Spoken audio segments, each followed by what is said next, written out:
তীব্র শীতে কাঁপছে পঞ্চগড়ের তেঁতুলিয়া উপজেলা। ঘন কুয়াশা ও তীব্র শীতের চরম ভোগান্তিতে জনজীবন। সবচেয়ে দুর্ভোগে পড়েছেন খেটে খাওয়া মানুষ, শিশু ও বয়স্করা। সাইদুজ্জামান রেজার রিপোর্ট, জানাচ্ছেন শাশ্বতী সরকার। তেঁতুলিয়ায় চলতি শীত মৌসুমের সর্বনিম্ন তাপমাত্রা রেকর্ড করা হয়েছে।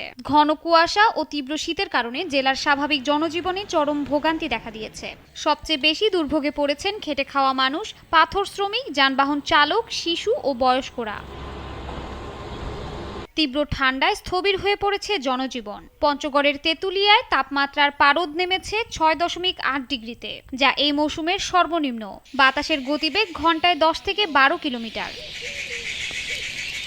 ভোর থেকেই ঘন কুয়াশায় ঢেকে যায় পুরো জেলা। কয়েকদিন থেকেই সূর্যের কোনো দেখা মেলেনি। তীব্র কুয়াশায় দিনের বেলায়ও হেডলাইট জ্বালিয়ে ধীর গতিতে চলছে যানবাহন। টানা শীতে সকালে কাজে বের হতে পারছেন না দিনমজুর ও নিম্ন আয়ের মানুষ।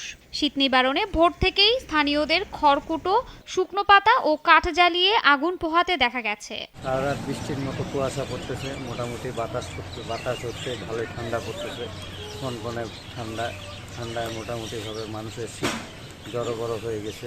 সন্ধ্যা পর্যন্ত একটু ঠান্ডাটা কম, কিন্তু সন্ধ্যার পরে ঠান্ডাটা বেশি, আর হালকা হালকা বাতাস, এই বাতাসের কারণে ঠান্ডাটা বেশি লাগতেছে। বাতাসের জন্য কিন্তু খুব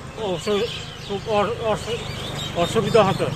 তীব্র শীতে ঠান্ডাজনিত রোগীর সংখ্যাও বেড়েছে জেলায়। শাশ্বতী সরকার, নাগরিক।